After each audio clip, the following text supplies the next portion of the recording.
Ayon sa mga pet owner, mas masakit pa ang mawala ang alaga mo kaysa pakikipaghiwalay sa syota mo. Sa video na ito, ating tatalakay ng 7 tips na dapat mong gawin para malaman kung ang alaga mong pusa ay malapit ng pumanaw. Pero bago lahat kabayan, kung bago ka pa lang sa channel na ito at gusto mo ng ganitong content, huwag na magkatubili i-like and share ang ating video. And also subscribe sa ating channel para updated ka sa mga kalamang videos na aking i-upload. Pakiramdaman ng tibok ng puso ng pusa.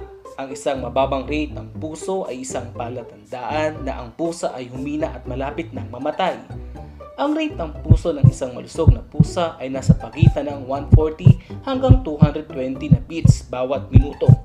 Ang isang napakasakit o napakahina na rate ng puso ng pusa ay maaaring bumaba sa isang maliit na bahagi ng normal rate, isang indikasyon na malapit na ang wakas ng buhay ng pusa. Paano sukatin ang tibok ng puso ng iyong pusa? Ilagay ang iyong kamay sa kaliwang bahagi ng iyong pusa sa likod lamang ng kanyang harapan. Gumamit ng isang time watch o ang iyong smartphone upang mabilang ang bilang ng mga tibok ng puso na maaari mong maramdaman sa loob ng 15 segundo. I-multiply ang bilang na ito ng 4 upang makuha ang mga tibok ng puso sa bawat minuto. Pagkatapos ay maaari mo ng hatulan kung ang rate ng puso ay normal at malusog. Suriin ang paghinga ng pusa. Ang isang malusog na pusa ay humihinga ng 20 hanggang 30 beses isang minuto. Kapag ang puso ng isang pusa ay nagiging mahina, ang mga baga ay tumitigil sa pagtatrabaho ng mabisa at mas kakonting oxygen ang bumubomba sa daloy ng dugo. Nagdudulot ito ng mabilis na paghinga, habang sinundan ng mabagal, mabigat na paghinga. Habang ang mga baga ay napuno ng likido at ang paghinga ay napakahirap. Subaybayan ang paghinga ng iyong pusa sa mga sumusunod na paraan. Umupo kasama ang iyong pusa at tahimik na makinig sa kanyang hininga. Panoorin ang pagtaas ng kanyang tiyan.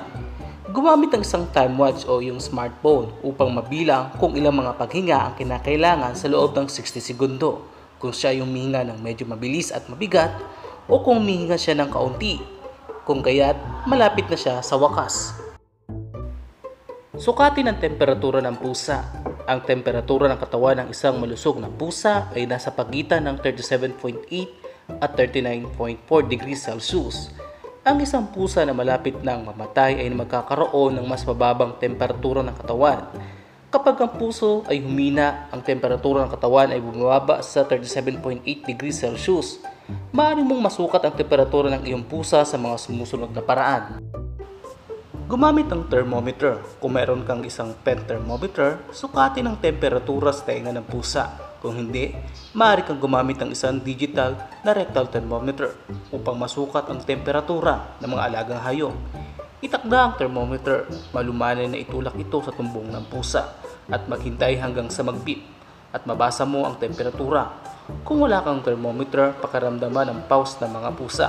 Kung nakakaramdam sila ng lamig, maaari maging isang sintomas ng isang mabagal na tibok ng puso. Sundin ang pag-uugali ng pagkain at pag-inom ng pusa. Madalas itong nangyayari na ang isang pusa ay tumitigil sa pagkain at pag-inom kapag kapalapit na ito sa katapusan ng buhay. Tiyakin na ang pagkain ng iyong pusa at inuming mangkok ay puno. Ang iyong pusa ay maaari ring magkaroon ng pisikal na mga palatandaan ng anoreksiya, tulad ng isang payat na itsura dahil sa pagbaba ng timbang, maluwag na balat at malubog na mata. Tingnan din ang mga excretion ng pusa. Ang isang pusa na tumigil sa pagkain o pag-inom ay magkakaroon ng mas kakaunting mga excretion at madidilim na ihi. Habang humihina ang pusa, maaaring magkaroon siya ng mas kakaunting kontrol sa kanyang mga kalamnan. Tiyakin ang amoy ng iyong pusa. Kapag ang mga organo ng pusa ay tumigil sa pag-andar, ang mga toxin ay bumubuo sa katawan na nagdudulot ng isang masamang amoy. Kung ang iyong pusa ay nasa gilid ng pagkamatay, ang ating hininga at katawan ay maaaring magkaroon ng isang masamang amoy na lumalala sa paglipas ng panahon. At para sa mga kaso ng mga pusa, ay walang paraan upang mapuksa ito.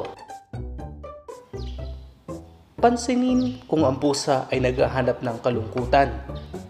Gaya ng mga tao, ang mga pusa ay nakakaramdam din ng kalungkutan. lalo na kung ang kanilang buhay ay malapit na magwakas. Isa sa mga senyales ito, kawalan ng sigla at mababakas ang kalungkutan sa kanilang mga mata. Madalas makikita natin ito sa mga nakakatandang pusa na nasa isang sulok ng isang lugar na matamlay at laging tulog, at matutuklasan na lang natin kinabukasan na ito'y pumanaw na. Dalhin ang iyong pusa sa isang veterinaryo. Kung nakikita ka ng anumang mga palatandaan na ang iyong pusa ay maaring magkasakit, dalhin agad sa isang veterinaryo. Marami sa mga palatandaan ng kamatayan ay mga palatandaan din ng isang malubhang sakit na maaring pagalingin sa tamang paggamot. Huwag lamang ipalagay na ang iyong pusa ay namamatay dahil sa lamang ito ay nagpapakita ng mga sintomas. Meron palaging mga pag-asa at maaari itong pagalingin. Halimbawa, ang talamak na sakit sa bato ay karaniwan sa mga matatandang pusa. Ang mga sintomas para sa mga ito ay halos kapareho ng mga sintomas ng isang mamamatay na pusa. Ngunit sa tamang paggamot, ang isang pusa na may talamak na problema sa bato ay mabubuhay ng maraming taon. Ang cancer na mas mababa ang mga sakit sa ihi, lagay at mga tapeworm ay halimbawa din ng mga potensyal na magagamot ng mga problema na may mga sintomas na katulad ng mga namamatay na pusa. At dito na nagtatapos ang video na ito, kabayan. Hanggang sa muli nating pagkikita sa isa namang episode ng Kaalaman.